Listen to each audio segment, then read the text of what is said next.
Now, nearly 1 million people in Britain are living with dementia, a disease that casts its shadow across whole families. And whilst a cure remains out of reach at the moment, each day scientists are learning more and more about how it can be treated and cared for.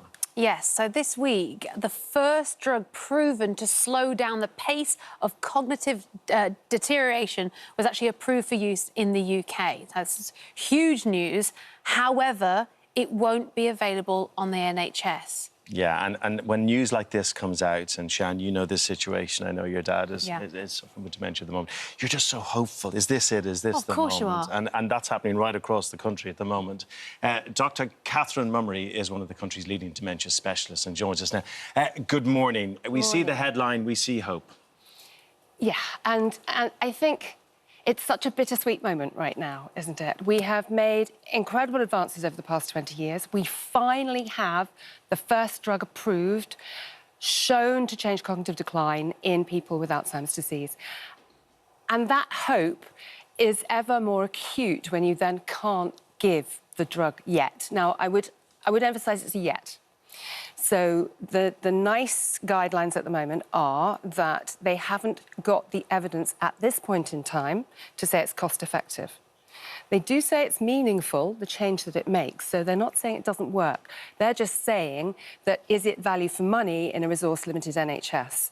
And what they're now going to do is go out for consultation and go out for more evidence from the company, from NHS England, from people like me, and put that together and make a final decision. So I don't think that hope is gone. I think it just feels, as you said, when you're nearly there, when the light's at the end of the tunnel, it feels just that much more frustrating that it's not quite right. Sorry, NICE are the body who oversee the new drugs come in and see if they're cost-effective, are they going to work, how they'd implement them? Okay. Yeah. So this is currently available in the US? Yes. And they're saying it's costing how much? So in the US, it's $26,500 a year. And that's just for the drug? Just. So then they're saying on top of that, with the nurses or doctors administrating it and all the other stuff, it could be in excess of, say, 50,000 or more, maybe. Yep. So is this the point of why they're now trying to sort of say, is it worth that money for the results that they've seen? Yes, that's exactly right. So they have the results, but the results are modest. We're not curing the disease. We're not stopping the disease. We're slowing it down by around 30%. Yeah. And they are saying that in combination with the potential risk, and there are side effects to these drugs, is not sufficient to say we're going to spend all that money when we do need to think about all of the other people that have dementia, Alzheimer's disease, vascular dementia, etc., that aren't going to get the drug. So it shouldn't be a choice between the two. We should be able to do both. But they need more evidence that it's worth the money, that it makes a difference to the families and to the people with dementia that is big enough over years to help. It's a shame to talk about money with such an emotional subject, but, and I know this from experience, my lovely old man, the cost of dementia care monthly can be up to, 10 grand a month. Yeah. So actually, in the long term, if it works, you could be making savings if you can keep it at bay, or at least balance up, surely, right? And I think that's such an important point, honestly. When you look at the £42 billion a year that is spent in this country on caring for people with dementia, and that's not treatments like this is care usually from people that are looking after their relatives without being paid. Yeah. So it's lost income, it's that sort of thing. You'll know this well. And so that's a huge amount of money. If these drugs over time prevent institutionalisation, people going into care homes, slow down progress, they'll decrease the time in that really severe stage, which will save money. So it's about modelling that care over time and using that to say this is value for money. And it's quite a complex equation, and they've never done it before because it's the first time we've had a drug that treats Alzheimer's. So it's a new world. Yeah, and it feels like a bit of a catch-22 because you need more people to do it to see whether these results, as it goes longer term, actually do give you, longer with preventative Alzheimer's, dementia. Yeah. But how does this drug work? Because it is different to other ones, isn't it? It's very different to the symptomatic treatments, which are the only ones that we have so far. Yeah. So they basically try and help with your symptoms. They don't change the disease. This drug changes the disease. So what it does, it's an antibody, like we produce when we have a virus or something, but this one is produced outside the body, injected as an infusion, and it attaches to amyloid in the brain. And this is this sticky amyloid plaque that starts to cause damage in the brain as part of Alzheimer's disease. It mops it up and clears it, and that reduces the damage and therefore slows down progression. So it's breaking down the things that are actually starting or causing the Alzheimer's. Exactly. So if you sort of start breaking that away, obviously it would have to be continuous. Yep. But then it should prevent it sort of deteriorating quickly. And we think it may not have to be continuous. Oh, really? So there are 2 drugs at the moment. One is lecanemab, which is the one that's been approved.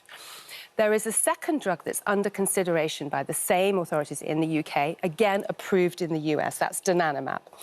And with that drug, the difference was it's very similar in what it does, but what they did in the trials was they gave the drug until the amyloid was sufficiently cleared and then stopped and then just watched. So it's almost like when somebody has cancer and you induce remission and then you monitor them. Yep. That was the model they used, and that might mean slightly different processes when they look at approval, because obviously that has different burden, different needs in terms of infusion suites, etc. Can you, if you have the capacity to pay for it, go and get this drug privately?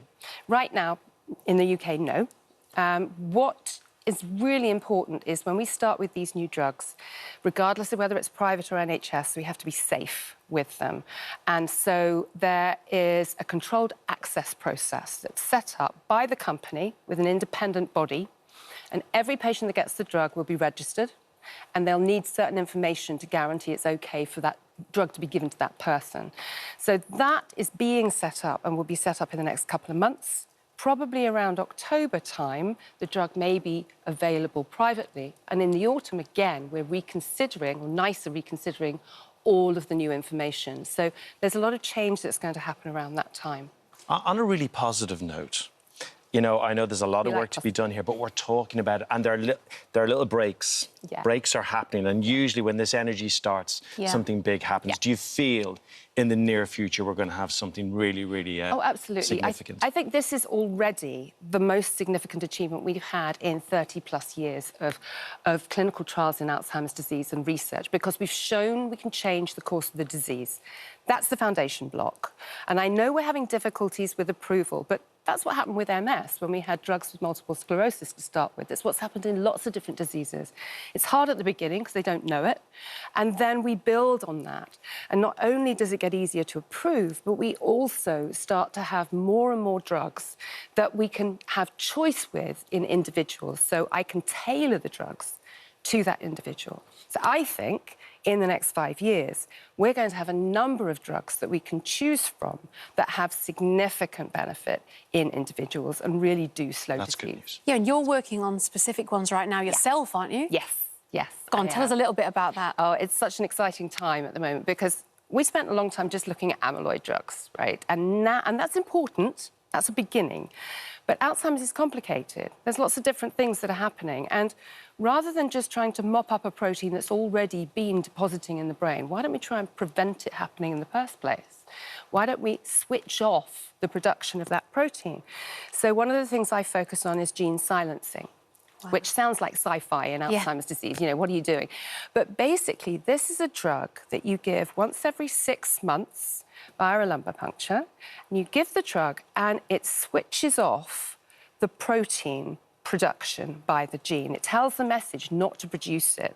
And so you don't get that build-up. You turn off the tap that causes the problem. Wow. And so far, it's really promising work. It's so exciting. Clever, it's so exciting. And we're just so happy you're working on this because a lot of people who relate to this, you're going through it, it's hard. Being through it, it's so hard. I mean, we've spoke before about how I can't believe how many people in the UK actually suffer with Alzheimer's or dementia. It's a shocking amount. We're all affected by it in some way. In some way. You either know somebody directly or, yes, exactly. So, look, Dr. Catherine has agreed to stay with us for today's phone-in, so we're giving you the chance to get in touch and ask her a question. What sort of thing can you help with today? I mean, I'm open to any and all questions. You know, if you're worried about something, please ring in. If you're worried about a loved one or a friend, ring in. If you want to know more about the trials we've been talking about, then I'd love to talk about that with you. I think we've got a lot of work to do. The future is bright, but the more I talk to people like you and find out what you need, the better. So please ring in. There might be some really practical stuff about are there classes you can go to. And there's so much help out there, but it can be hard to find. Give us a call for free. Thank you so much, and we'll see you later on. Thank you for having me. Thank you. Really important conversation. Welcome back. Now, earlier on, Dr. Catherine Mummery talked to us about the work underway around the world to fight dementia. Now, she's agreed to stay on for the phone, and we're so grateful for that, aren't we, Sian? Oh, 100%. This is obviously, you know, a subject that's close to a lot of people's hearts. So many questions here for you, Dr. Catherine. Let's get to our first caller. We have Vicky on line one. Good morning, Vicky. Morning. Hi. Good morning. So talk to us about your situation. Yeah, so my mum's just in her 80s, and recently it's gone to a stage where she's forgetting so much, she's repeating herself. She has quite a few ailments, so when I'm taking her to the doctor and trying to get some input from the doctor, he seems to be focusing more on the other ailments, and I'm now really getting concerned because she has a lot of medication. I'm finding medication when she's had it taken out, but she's not actually had it. She's forgetting if she's had something to eat. She's forgetting to lock doors. And she lives by herself. So it's kind of, when do I really push the physician to start taking the dementia potential seriously, rather than it just being put down to, well, she's in her 80s now? Because I am really concerned something's going to happen. Vicky, I can hear your concern, and also the things that you've already mentioned suggest to me that it isn't just that she's a little bit forgetful because she's got older. If she's forgetting her medicines, that's really important. If she's not eating, she's not looking after herself. So I completely agree that those are things that you might worry about. And I don't know if she's also doing things like losing things or getting lost. She is. Yeah. OK. So that does sound like it needs to be taken seriously. And your doctor may be focusing on the physical things because they're easier for them to see and address. Mm-hmm. What happens when you say, please have a look at her memory? I'm concerned. What do they do? It's permanently, well, let's get through this first. Let's look at this medication or this thing she's come from. Right. And then it's a case of, oh, well, we need to make another appointment. It's just not at the forefront of what they seem to be bothered about. Sure. I think it's worth saying that this is becoming dangerous for her. And it's worth saying that that means you really feel she needs to be referred for specialist opinion. If you haven't said that already, sometimes just being very direct gives them the impetus to actually do that. Yeah. Have you done that? I haven't yet, because I say there's quite a lot wrong with her. So the immediate kind of a pain thing, I think we're trying to focus on. And then I think I'm in a little bit of kind of not wanting to think that that could be the actual issue as well, because she does live by herself. She is getting on in age. It's a case of, you know, what's that actually going to mean? And is there treatment that will be effective with her being that age? Will she be prioritised for treatment, or will it end up being just a case of you've got to get on with it because she is that age?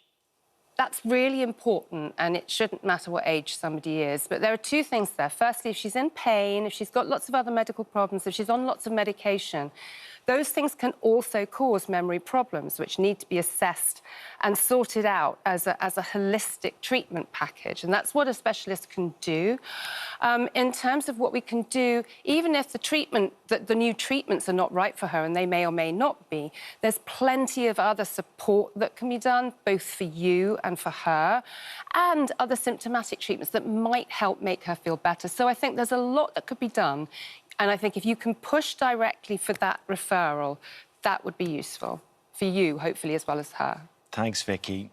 Really good to have these case studies, because a lot of people will relate to this situation. I know only one person's calling in, but there could be thousands out there who can really relate to this. We're going to go to Glasgow now. Jane is there. Very specific, but a very good question, Jane. Good morning.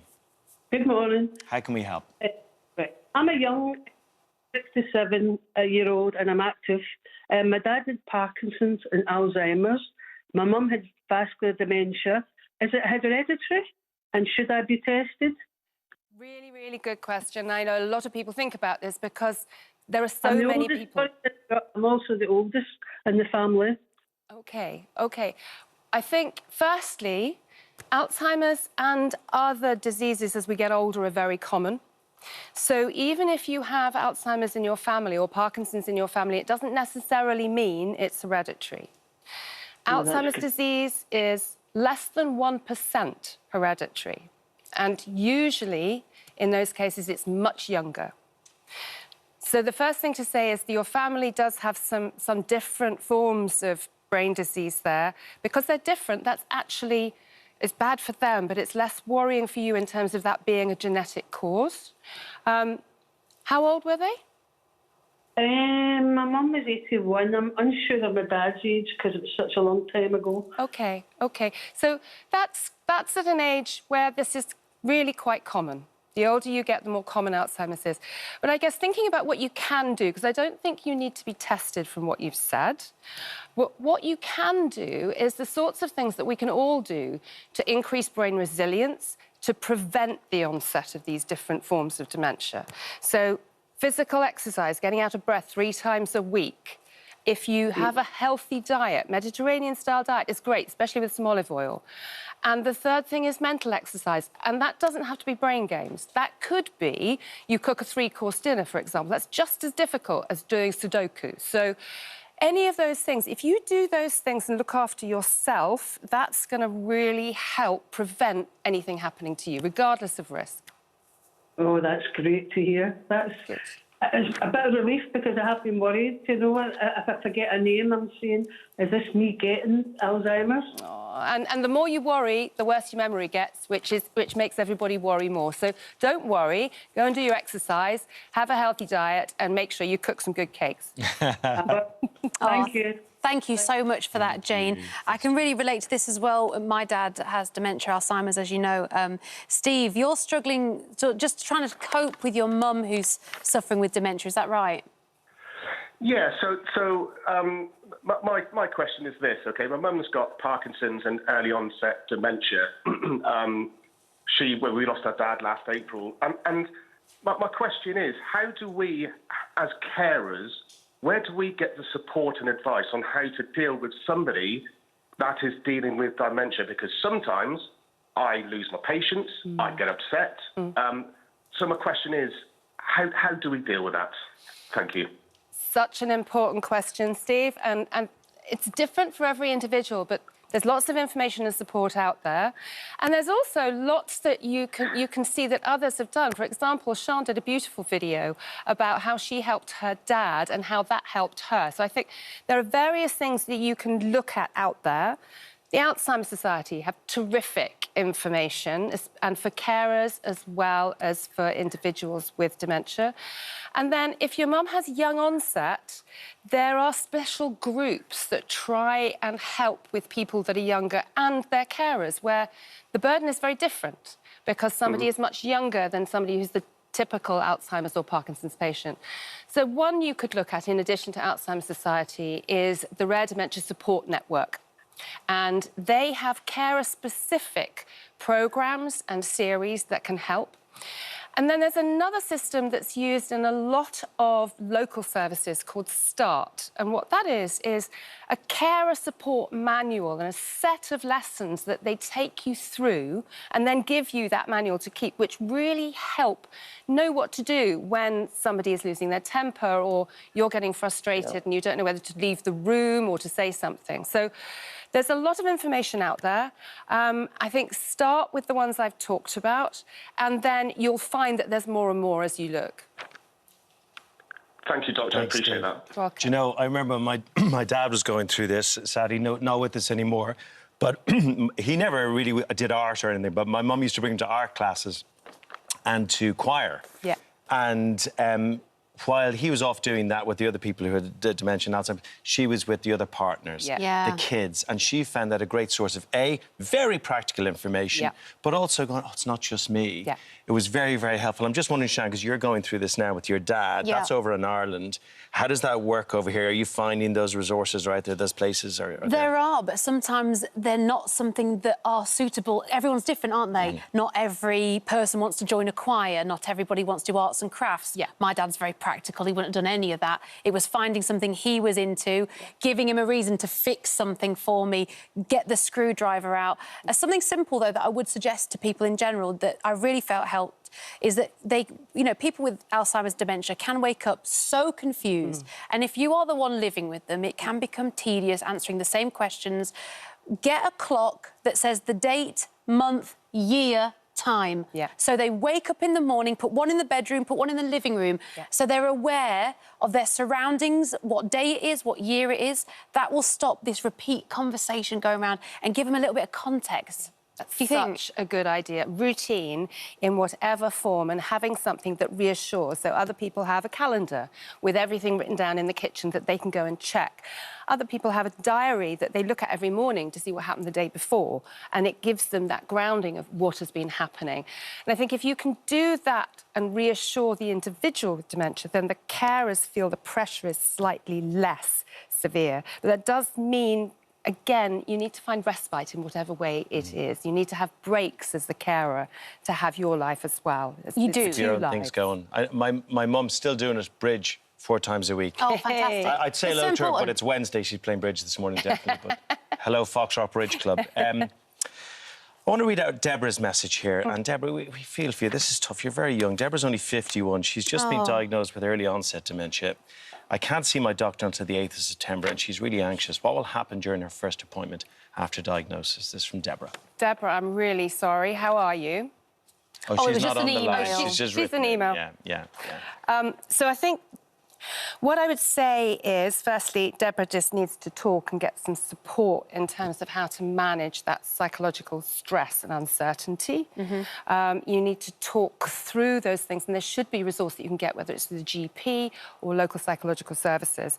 In addition, while she's waiting, again, coming back to the Alzheimer Society, coming back to these different networks, they will be able to help with lay-appropriate language that she can get until she gets that appointment. At the appointment, if she's had the diagnosis, what I would hope is that the individuals that see her talk through what's out there for her in terms of support as well. So, you know, what it means to have that diagnosis, and that may well be talking about what stage it is, what to look for in the future, the different treatments she might be eligible for, potentially the new treatments. Yes. Those sorts of things. But in addition, the non-medical help that's out there and how she can access that. Because that's the difficulty, isn't it, always? It's access and navigation of these things. And on a very practical level, Deborah, bring a notebook and bring a pen. Very good idea.